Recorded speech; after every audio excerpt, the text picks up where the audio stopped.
आचारसंहिता जाहीर होत आहे. निवडणुका देखील जाहीर होईल अशी अपेक्षा, याआधीच निवडणूक होईल असे वाटत होतं, पण तसं झालं नाही. लोकसभेत राज्यातील लोकांनी महाविकास आघाडीवर विश्वास दाखवला. आमची महाविकास आघाडी म्हणून तयारी पूर्ण झाली आहे. जागा वाटप अंतिम टप्प्यात आलं आहे. निवडणुकीची सोय म्हणून हे केलं का, ही शंका आहे. कारण 12 जागा असताना केवळ 7 आमदारांचा शपथविधी होत आहे. निवडणुका समोर ठेवून हा शपथविधी राज्यात मोठी ताकद उभी राहत आहे. पडत्या काळात ज्यांनी मदत केली त्यांचा विचार नक्की केला जाईल. कुणीही दावा करू शकतो. सगळे पक्ष तयारी करत असतात, यात गैर नाही. प्रत्येक राजकीय पक्षाची रणनीती आहे. सगळे नेते एकत्र येत निर्णय घेतील. 65 मतदारसंघात आम्ही फिरलो आहोत. यात्रेच्या माध्यमातून लोकांनी ठरवलं आहे की महायुतीला घालवून महाविकास आघाडीचं सरकार आणायचं आहे. सरकारनं योजनांची केवळ खैरत मांडली आहे. जाहिरातबाजी केल्याशिवाय सरकारला पर्याय नाही. लोकांच्या पर्यंत सरकारच्या योजना पोहोचत नाहीत. निवडणुकीनंतर लागेल असं काही सूत्रांकडून समजल्यानंतर पक्षाची राष्ट्रवादी काँग्रेस शरदचंद्र पवार पक्षाची तयारी तर पूर्ण झालेली आहे. म्हणजे अगदी उमेदवार निश्चिती, आदरणीय पवारसाहेब, प्रदेशाध्यक्ष जयंत पाटील साहेब आणि पार्लमेंटरी बोर्ड हे सगळे जवळपास अंतिम टप्प्यात ही गोष्ट आहे. आपण सगळ्यांनी पाहिलं असेल की इच्छुकांच्या ज्या मुलाखती झाल्या जवळपास 1600 अर्ज हे राष्ट्रवादी काँग्रेस शरदचंद्र पवार पक्षाकडे आले.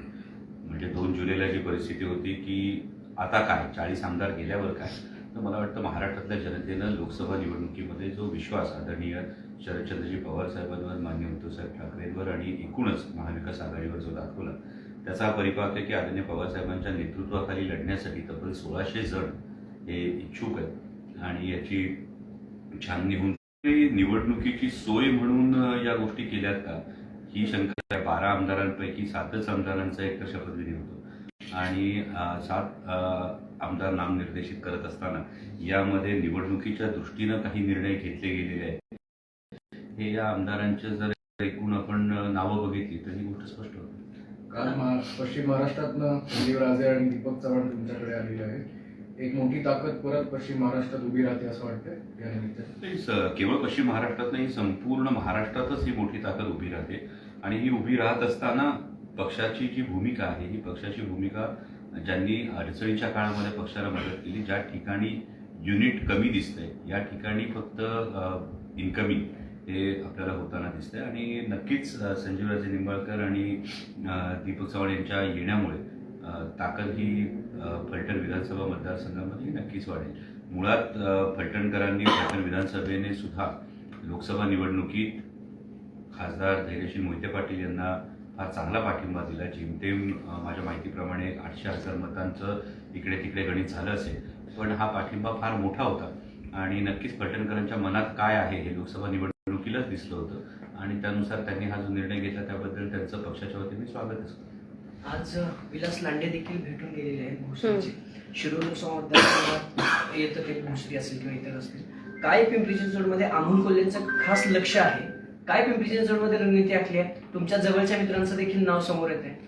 यामध्ये पिंपरी चिंचवड मधल्या 3ही विधानसभा मतदारसंघांमध्ये महाविकास आघाडीचे आमदार व्हावे यासाठी आपण आटोकाट प्रयत्न करतो. कारण एकूणच सगळ्या स्थानिक स्वराज्य संस्थांकडे जर बघितलं तर 2.5-3 वर्ष इथे निवडणुका नाहीत. इथे लोकांना महापालिकेमध्ये, जिल्हा परिषदांमध्ये लोकप्रतिनिधी नाही आणि ही परिस्थिती बदलायच्या दृष्टीनं पावलं टाकत असताना तिथे महाविकास आघाडीचे आमदार असणं आणि ते निवडून आणणं याला आमचं प्राधान्य आहे.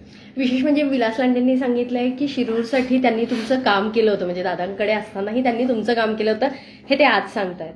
त्याचा वाईट मी पाहिलेला नाहीये, परंतु सगळ्याच युनिटने काम केलं आणि हे होत असताना तब्बल 1,40,000 मतांची जी आघाडी शिरूर लोकसभा मतदारसंघाने दिली यामध्ये अत्यंत विपरीत परिस्थितीमध्ये मोठी मोठी आव्हानं समोर असताना ही निवडणूक लढली गेली आणि हे असताना शिवसेना असेल, शिवसेनेचा सुद्धा मला आवर्जून उल्लेख करावा लागेल कारण शिवसेनेच्या युनिटने फार चांगलं काम केलं.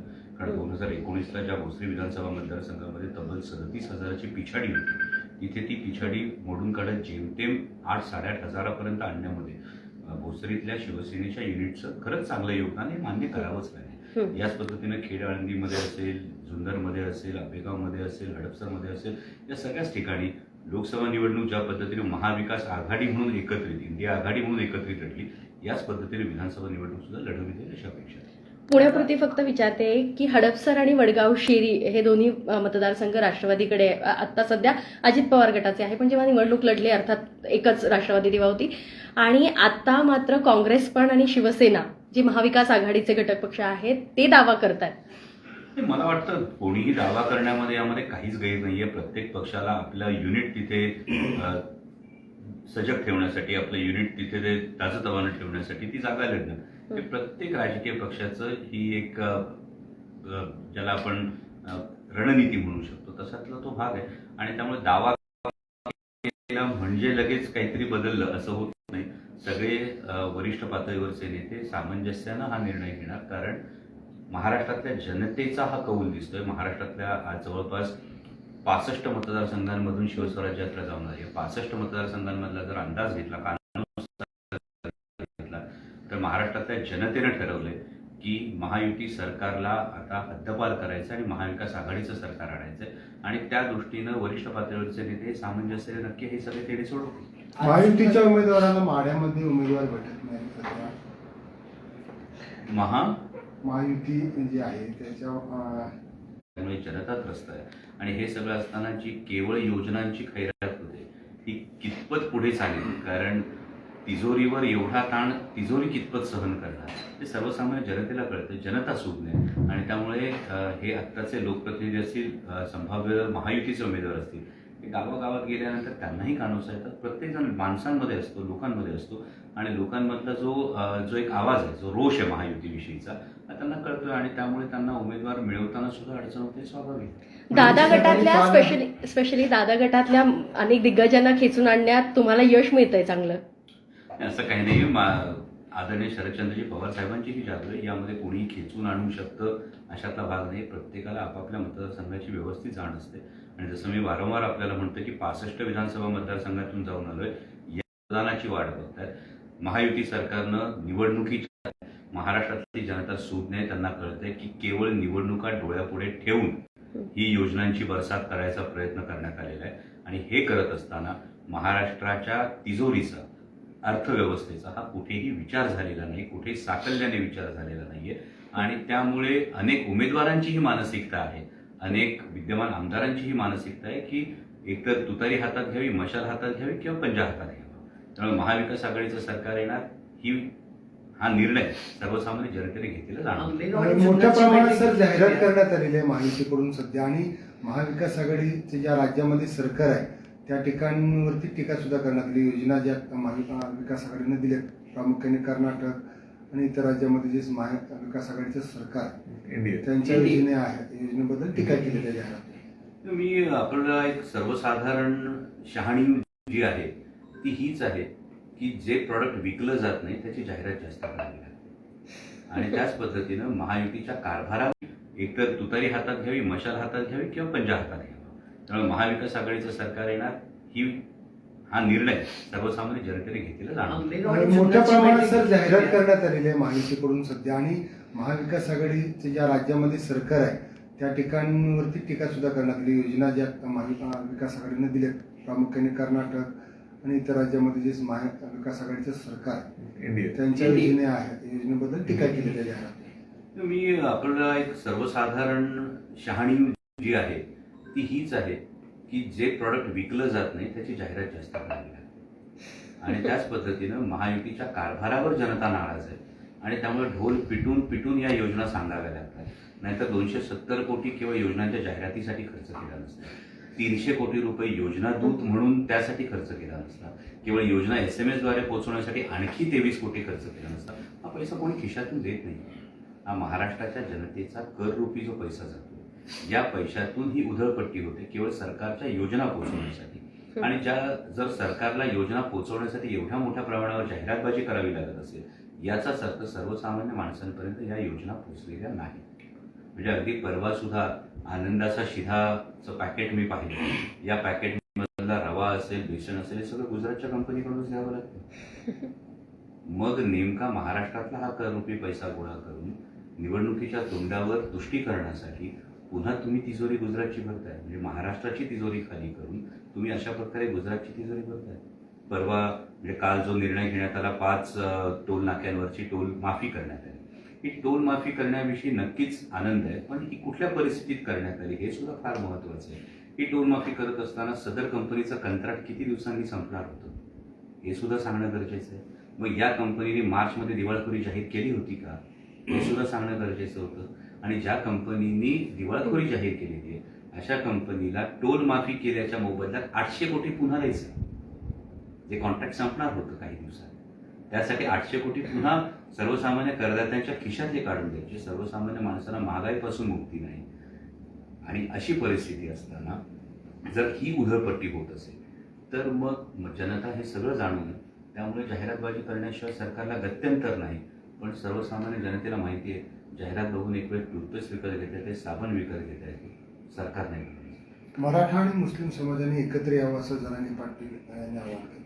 ही त्यांची बाईट मी पूर्णपणे अजून हे केली नाही, पण त्यांची ती भावना आहे ती त्यांनी व्यक्त केली. त्यामध्ये काय गैर असण्याचं कारण नाही. एखाद्याने आपली भावना व्यक्त करण्यामध्ये काही गैर असणं कारण नाही. महाविकास आघाडीमध्ये जागा वाटपाचा फॉर्म्युला म्हणजे जे काय आता बैठका झालेल्या आहेत त्यानुसार काही ठरले झालंय, कारण आता आचारसंहिताही लागू होते. नाही, माझ्या माहितीप्रमाणे जवळपास 218 जागांवर एकवाक्यता झालेली आहे. उरलेल्या जागांवर पुढच्या 1-2-3 दिवसामध्ये ती एकवाक्यता होऊन जाईल. म्हणजे हे 218 डिवाइड झालेले नाही, आदरणीय पवार साहेबांनी स्पष्ट सांगितलं की आधी सगळीकडे ही वरिष्ठ नेत्यांवर चर्चा होईल आणि जिथे काही डिस्प्यूटच्या जागा असतील त्यामध्ये स्वतः पवार साहेब हस्तक्षेप करतील. आणि मला वाटतं महाराष्ट्रामध्ये पवार साहेबांनी हस्तक्षेप केल्यानंतर कुठला तेढा सुटत नाही असं होणार नाही. पण राष्ट्रवादीला म्हणजे पवार गटाला काय अपेक्षा आहे, किती जागांची अपेक्षा आहे? म्हणजे आणि मला वाटतं लोकसभेला जो काही स्ट्राईक रेट आपण मेंटेन केला आहे जवळपास 10 जागा लढवून 8 जागा निवडून येणं, त्यामुळे स्ट्राईक जास्त जागा मिळणं यापेक्षा तो स्ट्राईक रेट कसा चांगला असेल हे बघणं ही पक्षाची प्राधान्य आहे. दादा, अतुल परचूर यांचं निधन झालंय का? एक अभिनेता म्हणून या सगळ्याबाबत अभिनेता म्हणून तुम्ही त्यांच्यासोबत कधी काम केलं असेल, काय अनुभव होता? आणि आज त्यांचं अतुल दादाशी माझे अनेकदा फोनवर संपर्क होत होता. आम्ही काम सोबतच फार जास्त नाही केलं, पण एक अप्रिशिएशन, एक कौतुक हे अतुल दादाकडून कायम पाठीवर शाबासकीची थाप मिळाली. आणि त्यांना जेव्हा कर्करोगाचं निदान झालं त्याही वेळी आम्ही बोललो होतो. आणि त्यानंतर मात्र संपूर्णपणे पॉझिटिव्हली अतुल दादाने याचा सामना केला. त्याचं मला मनापासून त्यांच्याविषयी आदर आहे. आणि एका खूप चांगल्या कलाकाराला, एका खूप चांगल्या माणसाला खरं तर चित्रपटसृष्टी मुकली आहे. आणि त्यांच्या कुटुंबियांच्या दुःखात आम्ही सगळेजण त्यांच्यासोबत आहोत. शिरूर लोकसभेच्या 6 जागा आहेत. 6 जागा शरदचंद्र पवार गट लढवेल, सेना किंवा काँग्रेसला काही सोडणार असतं? मी तसंच म्हणतो की इच्छा आणि प्रॅक्टिकॅलिटी यामध्ये थोडंसं अंतर असतं. त्यामुळे इच्छा 6 जागा लढण्याची आहे, परंतु महाविकास आघाडी पुढे जावी यासाठी जे काही निर्णय वरिष्ठ घेतील हे निर्णय आमच्या सगळ्याच पदाधिकाऱ्यांना, आमच्या सगळ्याच इच्छुक उमेदवारांना मान्य. जुन्नरच्या जागेवर काय निर्णय होणार आहे? तिथलीच विद्यमान आमदारांची भाऊ आता मोदीबागेत शरद पवारांना भेटून गेलेला आहे. तुमचं कोणी उमेदवार आहे, तुम्ही कोणाला घेणार आहात? म्हणजे जुन्नरचे आमदार आत्ता जिथे आहेत तिथून निवडून येण्याची शाश्वती त्यांना नाहीये का? हा महत्वाचा प्रश्न निर्माण होतो. कारण जेव्हा अशी परिस्थिती होती की दुसऱ्या पक्षात असलेला विद्यमान आमदार जर अशा पद्धतीनं उमेदवारीसाठी प्रयत्न करत असेल तर या प्रश्नाला नक्कीच जागा तयार होते की मग कदाचित त्यांच्या मनात ही धाकधूक तयार झाली आहे का की आपल्याला ही जागा निवडून येत नाही. आणि मग ही परिस्थिती असताना वरिष्ठ त्याविषयी योग्य निर्णय घेतील. कारण प्रत्येकानं काय भूमिका घेतली, लोकसभा निवडणुकीला काय भूमिका घेतली, त्याच्या आधी काय भूमिका घेतली, तिथलं आमचं जे युनिट आहे ज्यांनी अडचणीच्या काळामध्ये शिवसेना असेल, काँग्रेस असेल, राष्ट्रवादी काँग्रेस, शरदचंद्र पवार पक्ष असेल, या सगळ्या पदाधिकाऱ्यांचं काय म्हणणं आहे हे सगळं विचारात घेणं तितकंच महत्वाचं. हाच इन्कमिंगचा प्रश्न आहे. आंबेगावमध्ये दिलीप वळसे पाटील परत प्रयत्न करतात अशी चर्चा होती आणि तिथल्या कार्यकर्त्यांनी मग पवारसाहेबांची वेळ घेतली. मला वाटतं माझ्याशी तरी इंदापूरला या संदर्भामध्ये माझ्याशी तरी नामदार दिलीपराव वळसे पाटील यांच्या कुठल्याही कार्यकर्त्याची माझ्याशी याबाबत चर्चा झाली नाही. त्यामुळे माझ्याशी जी चर्चा झाली नाही त्याविषयी मी भाष्य करणार इच्छितो. तर इन्कमिंगवरती नाराजी आहे. म्हणजे इंदापूरमध्ये तर जाहीर मेळावा झाला, दौंडमध्ये तीच परिस्थिती आहे, आंबेगावलाही तसं काही वातावरण आहे. नाही, ही प्रत्येकाला आपली भावना व्यक्त करण्याचा नक्कीच अधिकार आहे. पण मी जसं म्हणालो की आदरणीय शरदचंद्रजी पवार साहेब हे सक्षम आहेत या सगळ्या निर्णयांच्या विषयी काय कौल घ्यायचा हे ठरवायला. आणि त्यामुळे आदरणीय पवार साहेब सांगतील ते धोरण आणि बांधतील ते तोरण ही साधी आमची भूमिका आहे. राष्ट्रवादी काँग्रेसमध्ये तुमच्या शरदचंद्र पवारांच्या तुम्ही जागा वाटपावरून तुमच्यामध्ये जयंत पाटलांमध्ये रोहितदादा पवारांमध्ये विसंवाद दिसतोय. तुम्ही चिंचवडची एक नाव लावून धरलेलं आहे, त्यातली दुसरं नाव लावून धरलेलं आहे. काय हे बघा, मला वाटतं की बाजारात होत असणाऱ्या चर्चांवर विश्वास ठेवण्यापेक्षा एक वस्तुस्थिती आहे की आदरणीय जयंत पाटील साहेब हे आमचे प्रदेशाध्यक्ष आहेत. त्यांच्या नेतृत्वात आम्ही लोकसभेची निवडणूक लढतोय. त्याला 80% स्ट्राईक रेट हा मिळालेला आहे आणि त्यामुळे प्रदेशाध्यक्षांचा जो निर्णय असेल हा प्रदेशाध्यक्षांचा निर्णयाचा आदर करणं हे आमच्यासारख्या कार्यकर्त्यांचं काम आहे. आणि दुसरीकडे राष्ट्रवादी काँग्रेस शरदचंद्र पवार पक्षामध्ये संवाद आहे आणि त्यामुळे आदरणीय पवारसाहेबांकडे सुद्धा या गोष्टी आम्ही चर्चा करू शकतो आणि आदरणीय पवारसाहेब जो निर्णय घेतील तो सगळ्यांना मान्यच असणार.